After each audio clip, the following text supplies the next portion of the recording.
దీక్షకు 14వ రోజు కావస్తున్నాం. ఈరోజు మన గ్రామ పంచాయతీ పారిశుద్ధ కార్మికులు ఈ 14వ రోజు రిలే నిరాహార దీక్షలో పాల్గొని వారు దీక్షకు కూర్చున్నప్పుడు వారి అందరికీ కూడా స్వాగతం పలుకుతూ స్వామి వివేకానంద జయంతి సందర్భంగా ఈరోజు అంతర్జాతీయ యువత దినోత్సవం శుభ సందర్భంగా శుభాకాంక్షలు తెలియజేస్తూ వేదిక మీద ఉన్నటువంటి అధ్యక్షులు గ్రామ సర్పంచ్ రామన్న గారికి, ఉప సర్పంచ్ సౌజన్య మల్లిరెడ్డి గారికి, పెద్దలు నాగరాజన్న గారికి, దీక్ష కూర్చున్నటువంటి పారిశుద్ధ కార్మికుల మరియు మహిళా సోదరిమణులకు, ఇక్కడ ఉన్నటువంటి గ్రామస్తులకు, మిత్రులు వార్డు మెంబర్ కర్రెప్ప గారికి, ప్రతి ఒక్కరికి కూడా ఈ శుభోదయం. ఈరోజు మనం మండలం కొనసాగించాలని చేస్తున్నటువంటి ఈ దీక్షా శిబిరంలో ప్రభుత్వం బహుశా ప్రపంచంలో ఎక్కడా లేనటువంటి ఒక నెల మండలం ప్రపంచంలో ఎక్కడా లేదు. అది పెద్దారివనంలో మాత్రమే కొనసాగింది. ఏ ఒక్క మండలం కూడా ఒక నెల కొనసాగలేదు. ఆ ఒక ఘనత పెద్దారివనంకి దక్కిందని చాలా బాధతో ఈ ఒక్క మాట చెప్పడానికి ఇష్టపడతా ఉన్నా. ఎందుకంటే ఏదైతే కూటమి ప్రభుత్వం అధికార వికేంద్రీకరణ భాగంగా అభివృద్ధి జరగాలని, అభివృద్ధి పరిపాలన సులభం కావాలని ఆదోని మండలాన్ని 2వ మండలంగా పెద్దారివన గ్రామాన్ని మండలంగా ఏర్పాటు చేసిన తర్వాత రాజకీయ కుయక్తుల ద్వారా ఆదోనిలో ఉన్నటువంటి ప్రధాన నాయకులు వారి రాజకీయ స్వార్థం కోసం ఈరోజు పెద్దారివన మండలాన్ని బలి తీసుకోవడం జరిగిందని ఈ సందర్భంగా తెలియజేస్తా ఉన్నా. కేవలం ఇది కూటమి ప్రభుత్వానికి చాలా సిగ్గుచేటు. ఈరోజు మన ఆదోని నియోజకవర్గం ఆదోని ఎమ్మెల్యే పార్థసారథి గారు ప్రప్రథమంగా ఆదోని అసెంబ్లీలో ఆదోని మండలాన్ని 4 మండలాలుగా విభజించాలని గళం విప్పిన తర్వాత ఆ రోజు నుంచి ఇప్పటి వరకు మన పెద్దారివనం మండలం గురించి ఎటువంటి భాషణ చేయకపోవడం సిగ్గుచేటని ఈ సందర్భంగా తెలియజేయడానికి ఇష్టపడతా ఉన్నా. ఎందుకంటే పెద్దారివనం బహిరంగ సభలో వచ్చినటువంటి పార్థసారథి గారు పెద్దారివనంని, పెద్ద తుమ్మలంని మండలం ఖచ్చితంగా చేసే తీరుతాను, ఆదోని జిల్లాను చేసే తీరుతానని మాట ఇచ్చి, ఒకవేళ అలా సాధ్యం కాకపోతే ఆదోని నడి ఒడ్డున ఆమరణ నిరాహార దీక్ష చేస్తానన్నటువంటి పార్థసారథి గారు ఆ రోజు నుంచి ఈ రోజుటి వరకు కూడా దీక్షా శిబిరాన్ని సందర్శించకుండా, ఆదోనిలో కనపడకుండా, మన పెద్దారివనం మండలం గురించి అసలు వ్యక్తపరచకుండా ఈ రోజు అసలు పెద్దారివనం మండలం ఊసే ఎత్తకుండా ఉన్నారంటే ఇది వారి విఘ్నతకే వదిలేస్తున్నా. ఎందుకంటే కూటమి ప్రభుత్వం మండలం ఇచ్చినట్టు ఇచ్చి లాక్కోవడం ఎంత దుర్మార్గమైనటువంటి చర్య అని ఈ సందర్భంగా తెలియజేస్తా ఉన్నా. కేవలం ఇక్కడ కొందరి నాయకులు ఎదుగుతారని ఒక దురుద్దేశంతో ఆదోనిలో ఉన్నటువంటి ఒక నాయకుడు ఈ ఒక మండలాన్ని రాకుండా అడ్డుకొని వారి రాజకీయ లాబీలతో విజయవాడలో వారి చర్చానుఫలంగా వచ్చినటువంటి మండలం క్యాన్సల్ అయిందని ప్రతి ఒక్కరికి అందరికీ తెలిసిన విషయమే.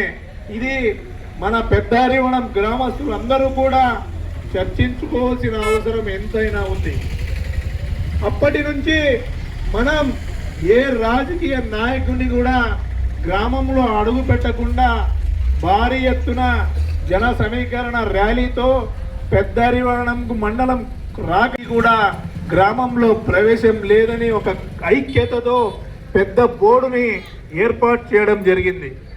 అంతేకాకుండా మనం ఒక దీక్షా శిబిరాన్ని ఏర్పాటు చేసుకుని పెద్దారివాణం మండలాన్ని కొనసాగించాలని 14వ రోజుకు దీక్ష ఏర్పాటు చేసినా కూడా ప్రభుత్వంలో కానీ ఆదోని నాయకుల్లో కానీ ఎలాంటి చలనం లేదు. అంటే పెద్దారివాణం మీద ఎంత నిర్లక్ష్యం ఉందో ఒక్కసారి పెద్దారివాణం నాయకులు, గ్రామ ప్రజలు, యువత అందరూ కూడా ఆలోచించుకోవాల్సిన అవసరం ఎంతైనా ఉంది. ఈరోజు పెద్ద హరివాణం అంటే ఏమని తెలియజేయాల్సిన అవసరం ఈరోజు ఆదోని నడి ఒడ్డున మనం ఎంతో పెద్ద ఎత్తున దీక్షలు, ధర్నాలు చేయాల్సిన అవసరం ఎంతైనా ఉందని ఈరోజు ఈ సందర్భంగా తెలియజేయడానికి ఇష్టపడుతున్నా. మొన్న ఒకరు అన్నారు ఏ నాయకుడు కూడా పట్టింపు లేదని. కానీ మొన్న విజయవాడలో మన బృందం చివరిసారిగా సంప్రదింపినప్పుడు అక్కడ ఉన్నటువంటి మన ఆదోని ఎమ్మెల్సీ బీటీ నాయుడు గారు, మన దేవేంద్రప్ప గారు మీరు రావాలి, పెద్దలను సంఘీభావం తెలపాలంటే వారు అన్న ఒక్క మాట ఈ సందర్భంగా తెలియజేయడానికి ఇష్టపడతా ఉన్నా. అన్నా, మీ గ్రామస్తులంతా ఉగ్ర రూపంతో ఉన్నారు. మేము పెద్ద హరివాణంకి వస్తే ఏం తీసుకొని కొడతారో మాకే తెలీదు. మాకు పెద్ద హరివాణంలో అడుగు పెట్టాలంటే భయపడుతున్నామన్న మాట ఈ సందర్భంగా తెలియజేయడానికి ఇష్టపడుతున్నా. అంటే అది ఆదోనిలో ఉన్నటువంటి నాయకులకు పెద్ద హరివాణం అంటే ఏమంటే తెలియజేసింది. పెద్ద హరివాణం అడుగు పెడితే ఏం తీసుకొని కొడతారో అనే భయం వాళ్ళల్లో పుట్టింది. అంటే ఆ ఘనత ఈరోజు పెద్ద హరివాణం మండల సాధన కమిటీ అని నేను గర్వంగా తెలియజేయడానికి ఇష్టపడతా ఉన్నా. ఈరోజు గ్రామ పెద్దలు అందరూ కూడా విజయవాడ చివరిసారిగా సంప్రదించినప్పుడు అక్కడ మంత్రుల బృందాన్ని సందర్శించినప్పుడు వారు చెప్పిన తీపి కబురు ఏమంటే రాబోయే 2027వ సంవత్సరం మార్చి నాటికి మళ్ళీ బైవెరిఫికేషన్ జరుగుతుంది. ఆ రోజు మళ్ళా ఒక సబ్ కమిటీ ద్వారా మీ మండలాన్ని ఖచ్చితంగా ఏర్పాటు చేస్తామన్న ఒక తీపి కబురు అక్కడ ఉన్నటువంటి మంత్రులు, మన జిల్లా మంత్రి నిమ్మల నాయుడు గారు తెలియజేయడం మనకు చాలా సంతోషకరమైన వార్త. అందుకే చెప్తున్నా, ఈరోజు గ్రామ పెద్దలు అందరూ కూడా ఈ దీక్షను ఎన్ని రోజులు కొనసాగించాలనేది ఆలోచించాలని మరొక్కసారి గ్రామ పెద్దలకు, సాధన కమిటీ పెద్దలకు అందరికీ విన్నవించుకుంటున్నా. ఎందుకంటే మనకు దగ్గరలో ఉన్నటువంటి బస్టాండ్లో ఉన్నటువంటి అంబాదేవి గారి రథోత్సవం 23వ తారీఖు ఉన్నందున ఆ 23 వరకు కొనసాగించాలా లేదా అంత లోపలనే ఈ దీక్షను వినియోగింపజేయాలా అని పెద్దలందరూ ఆలోచించారా. ఇంకొక మాట, మన గ్రామ పెద్దలు ఆదినారాయణ రెడ్డి గారు ఒక మాట అన్నారు. మన మండలంతో పాటు జిల్లాని ఉద్యమంలో తీసుకురావాలన్నారు. అన్న పెద్దలు, గ్రామ పెద్దలు ఆదినారాయణ రెడ్డి గారికి ఒకటే చెప్తా ఉన్నా, ఇదే విధంగా మనం ఆదోనిలో చివరిసారిగా దీక్ష చేసినప్పుడు ప్రతి ఒక్కరూ అన్నమాట, అందులో మన బసాపురం వెంకటేష్ చౌదరి అన్నమాట ఈ సందర్భంగా ఒకటి గుర్తు చేస్తా ఉన్నా. జిల్లా ముసుగులో మీరు పెద్ద హరివాణం మండలం సాధించుకున్నారు అన్న మనకు ఒక చెడ్డ మాట ఉంది. అందుకే మనము ఈరోజు పెద్ద హరివాణంలో దీక్ష చేస్తూ పెద్ద హరివాణంలో జిల్లా గురించి మాట్లాడకుండా కేవలం మండలం కోసమే, మండలం తరపునే మనం దీక్ష చేస్తున్నాము. దానికి ప్రతి ఒక్కరూ ఆలోచించి మన మండలం కోసమే పోరాడాలని కోరుకుంటా ఉన్నా. ఎందుకంటే ఆదోనిలో 57వ రోజుకు చేరుకున్నటువంటి చేసి దీక్ష ఇప్పటి వరకు ఎలాంటి చలనం లేదు, ఎలాంటి కదలిక లేదు.